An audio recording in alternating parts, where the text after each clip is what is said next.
Same, man.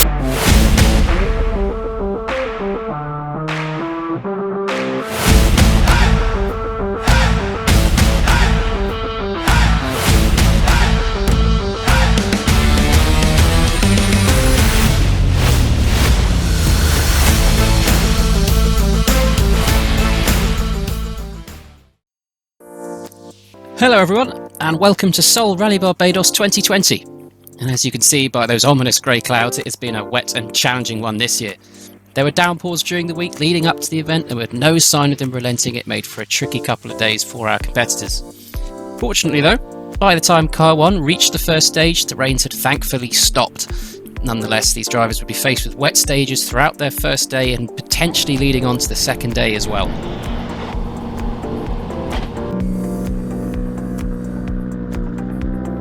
Focusing on the top 10 for the day and class leaders, we will start with our 5 newcomers, Solomon Isuf and Justin Campbell in their Ford Fiesta.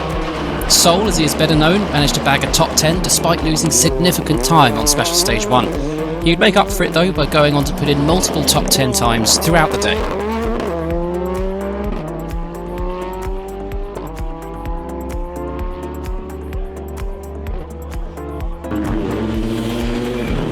Ahead of Sol for 9th overall at the end of day 1 would be Paul Horton and British Rally champion Matt Edwards.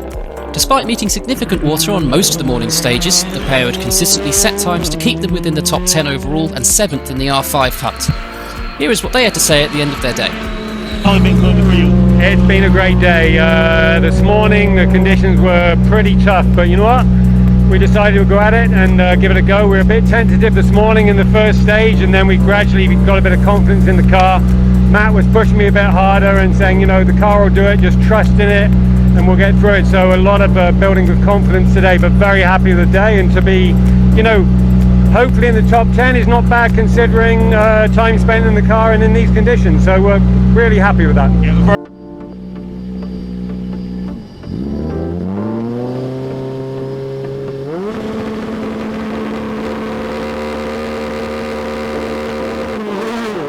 Taking a conservative drive for most of the day was David Coelho and Barry Ward. Coelho would benefit from his consistent pace, which didn't include any major dramas for most of the day.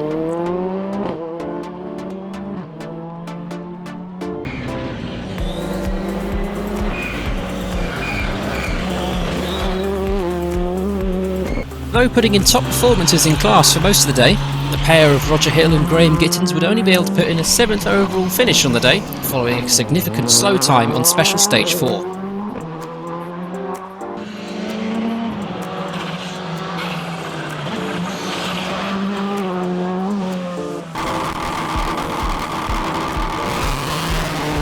Not being able to make it into the top 3, at least on day 1, for the 2019 winning pair of Dane Skeet and Tyler Mayhew was certainly not in their plan for their 2020 campaign. The pair would in fact take 3 stage wins, but it all started to unravel towards the end of day 1. A broken differential on the final stage would see them dropping close to 18 seconds to the leader.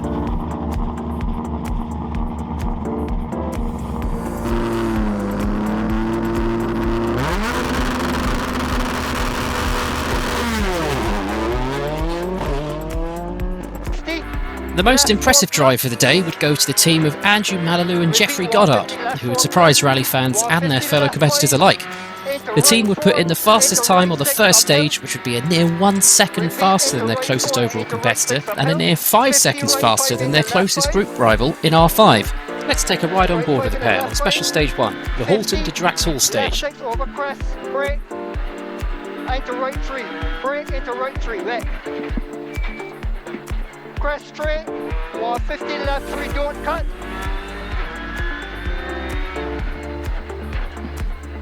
50 left 6 water, into right 6, left 6 water, into right 6. 100 to chicane. 150 right 6 by the sign. 50 left 5.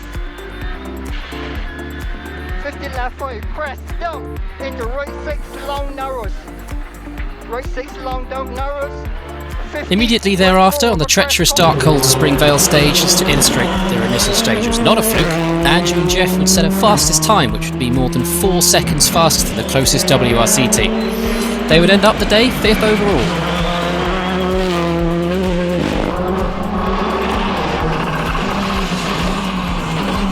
Edged out from a first-in-class finish, but securing a 4th overall on day 1, would be the new team of Stuart Maloney and Christian Yearwood. The expected top performers would put in a consistently quick drive for most of the day with little interruption to their day 1 campaign.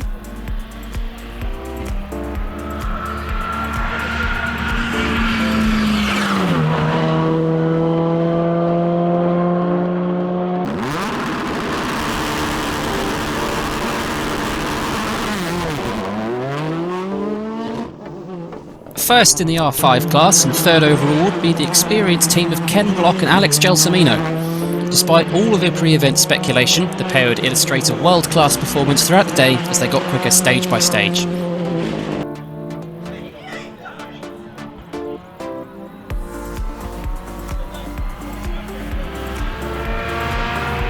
Here is what Block had to say after the final stage of the day. Well, it's great seeing everybody out there.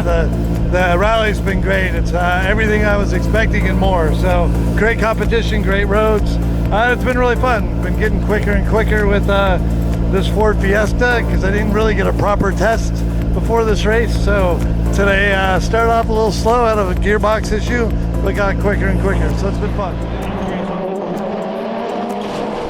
Quickly picking up on their winning ways, Jeffrey Panton and Mike Fennell Jr. would capture 2-stage wins despite the tricky conditions. The pair would concede, however, to a respectable P2 overall, while illustrating that it was only a matter of time until they would be taking the top step.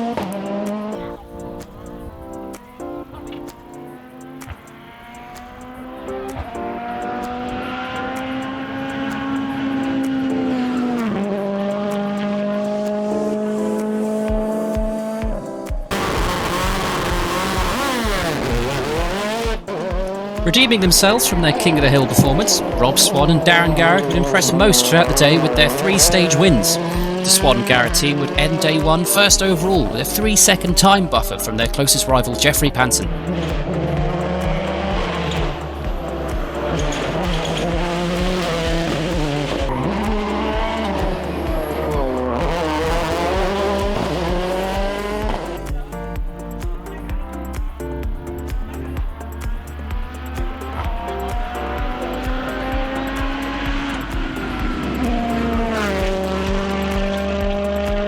Here is what Rob had to say on their performance so far. For the fans of Sol Rally Barbados 2020. I'm just really pleased to be here. I mean, rallying in the world at the moment is not really happening, so we're really privileged to be here, and we love all the fans. I'm glad they're out watching. It makes it, you know, driving the car's awesome, but seeing the people on the side of the road is even better, so it's awesome, yeah. So that's how the top 10 shaped up. But before heading into day 2, let's just have a look at the respective class leaders who put in some great performances on day 1.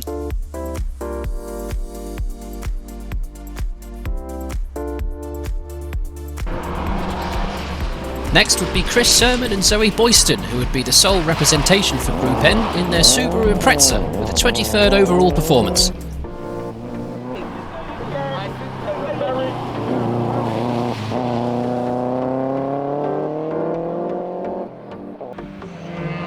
Putting in a stellar performance in their Mazda RX-8 was Howard Patterson and Sean Kukula to take top honours in Clubman 3 with a 21st overall finish. As if to prove that their King of the Hill performance was not a one-off, the pair of Stuart Garcia and Rashid Smith would finish the day first in the hotly competitive Clubman 2 class and 19th overall. 18th overall, but first in Historic 2 in their classic BMW was Wayne Archer and Moish Steinbach, who seemed to have enjoyed the conditions for most of the day. Just pipping them to 17th overall would be Jermaine Pope and Aaron Curtin in their modified 1 Honda Civic, which had been driven full tilt for most of the day and at times challenging even higher class competitors.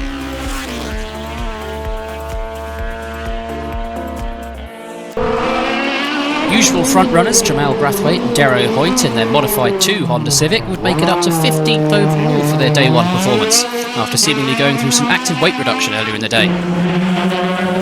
Flamboyant with speed are the best words to describe the performance of Neil Corbin and Matthew Staffner, who secured first place in Super Modified 1 and 14th overall.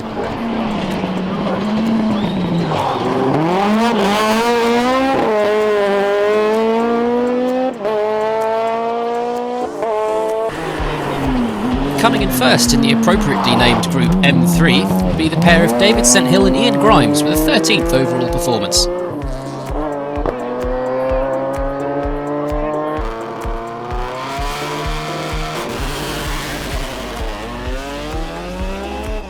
The highest placed rear-wheel drive team, with the highest placed female co-driver for day one, would be the team of Andrew Jones and Lindsay Pilkington in their super modified 2-class Ford Escort Mark II. The pair would end the day with an impressive 11th overall performance.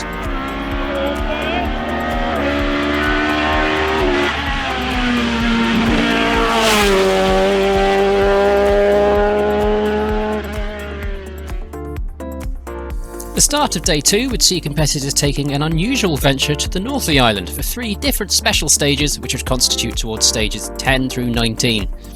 Fortunately for most of the day, the weather held and drivers would finally be able to compete on somewhat dried stages. Here is a look at the competitors who finished first in their groups. We'll start off with Satcher Sudin and Dwayne Ford in their competitive Clubman 2 group. After an exciting battle with Stuart Garcia, the pair had finished today 14th overall following an unfortunate retirement from Garcia on the final stage.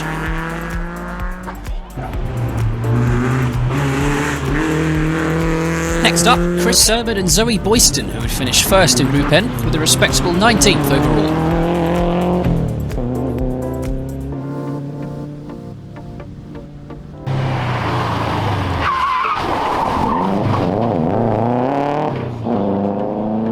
Placing first in Modified 3 were David St Hill and Ian Grimes with a mature drive over the 2 days to make it 18th overall.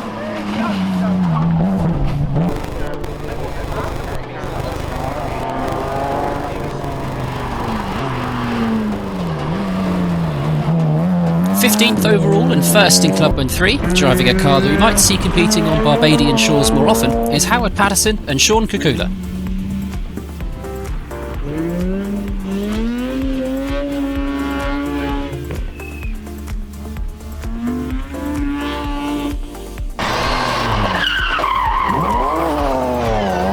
Ever impressive in their classic BMW was Wayne Archer and Moish Steinbach, who would secure a first in Historic 2 and 13th overall.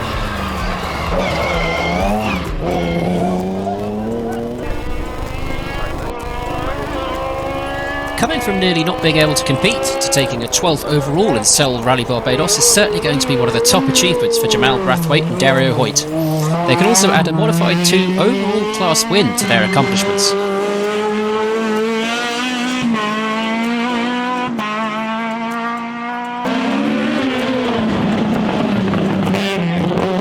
Just shy of a fastest rear-wheel drive honours finish, but first in the Super Modified 1 group and 11th overall was Neil Corbin and Matthew Staffner in their Toyota Starlet.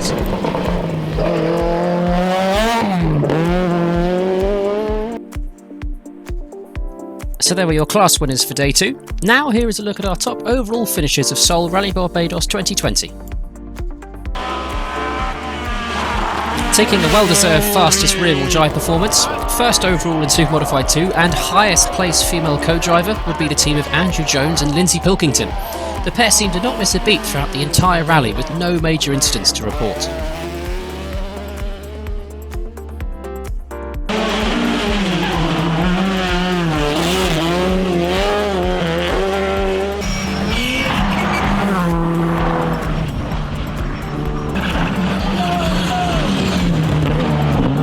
Despite displaying the potential to be fastest in group, following an off on the Pickering stage, in addition to an off on the popular Sailor Gully stage, Stuart Maloney and Christian Eward would only be able to muster up a 9th overall position and 7th in the R5 group. On his debut to Seoul Rally Barbados, Solomon Issouf, directed by the trusty pace notes of Justin Campbell, would secure a respectable 8th overall finish and 6th in class.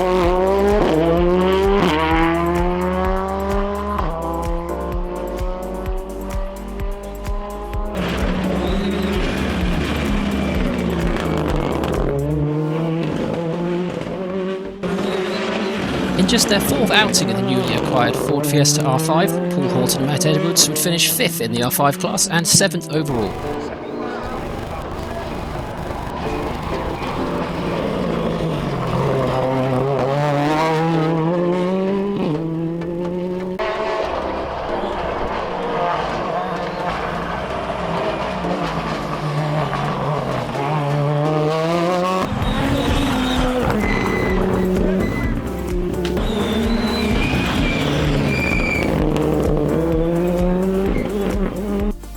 After setting blistering group times for most of the day, David Coelho and Barry Ward would finish 6th overall and 4th in class.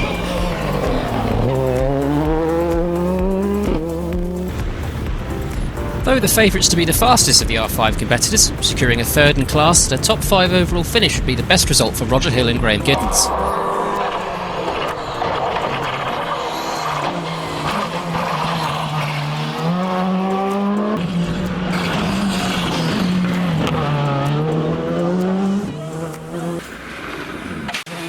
Their aggressive day one push served as a priceless token for the pair of Andrew Manalou and Jeffrey Goddard to put them 2nd in group and just shy of a Sol Rally Barbados 2020 podium finish.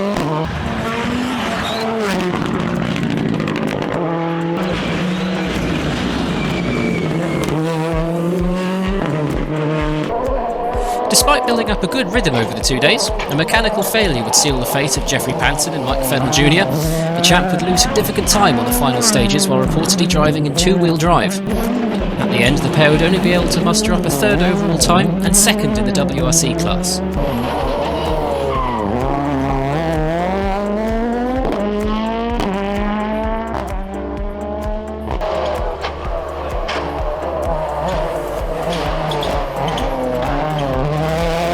Finishing ahead of Panton, but just short of the win, would be Rob Swan and Darren Goddard.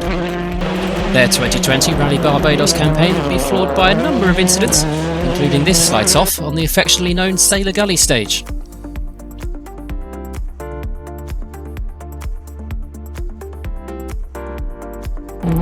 Continuing to push nonetheless, the pair would take 2nd overall and a 1st place finish in the WRC class.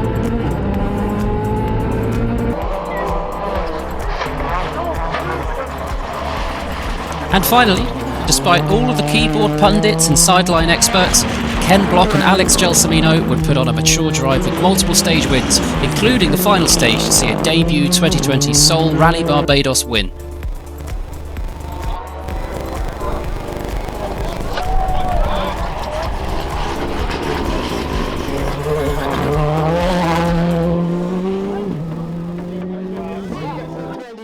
Driving the Ford Fiesta R5, Ken Block and Alex Gelsomino.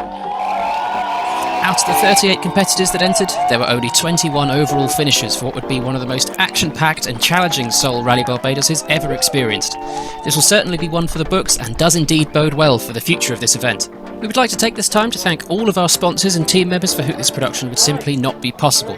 If you enjoyed this video, please like it and share it amongst your friends, and remember to subscribe to Red 265 Motorsport. You can also find us on Facebook and Instagram for more rallying action. I've been Chris Reardon, and we look forward to bringing you more motorsport content very soon. Bye bye for now.